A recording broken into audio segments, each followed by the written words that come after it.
కొందరికి ఈ దేశం ప్రశాంతంగా ఉండటం ఇష్టం ఉండదు. ఎప్పుడు ఏదో ఒక అల్లకల్లోలం సృష్టించాలని అనుకుంటారు. అవకాశం కోసం ఎదురు చూస్తూ ఉంటారు.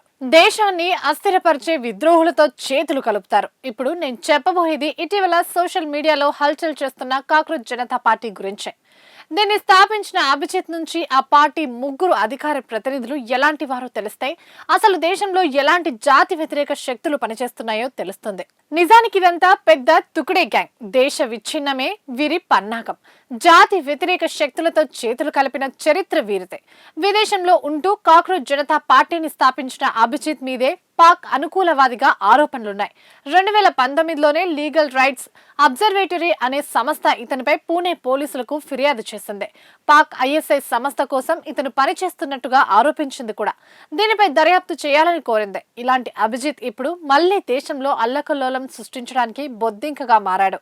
ఇతనే ఇలా ఉంటే ఇక ఈ గ్యాంగ్ లో ముఖ్య అధికార ప్రతినిధిగా నియమించిన సౌరవ్ దాస్ అనే అతను ఇతన్ని మించిపోయాడు. ఏకంగా ఉమర్ ఖలీద్ అనే కశ్మీర్ వేర్పాటు వాదితో చట్టపట్టాలు వేసుకుని తిరుగుతాడు.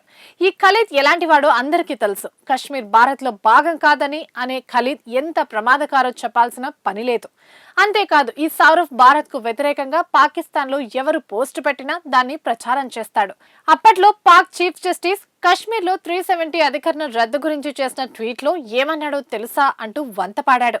ఇక మన మిలిటరీకి వ్యతిరేకంగా దుష్ప్రచారం చేయడంలో ముందుంటాడు. బ్రాహ్మణులు హింసకు పాల్పడరు కదా, నువ్వు ఫేక్ బ్రాహ్మణ అంటూ ఒక ఆర్మీ అధికారి ఫోటో పెట్టి పోస్ట్ చేసిన దరిద్రుడు వీడు.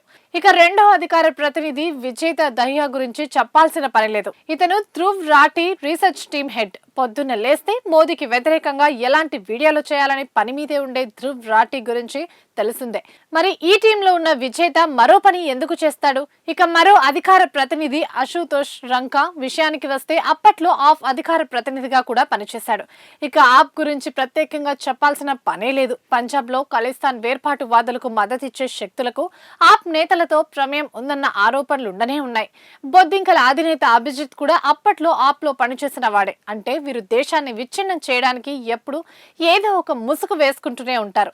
యువతను తప్పుదారి పట్టిస్తూ ఉంటారు. ఈ జాతి వ్యతిరేక శక్తుల పట్ల నేటి యువత అలర్ట్ గా ఉండాలి. వీరెంత ప్రమాదకారులో గుర్తించి వీరికి దూరంగా ఉండాలి.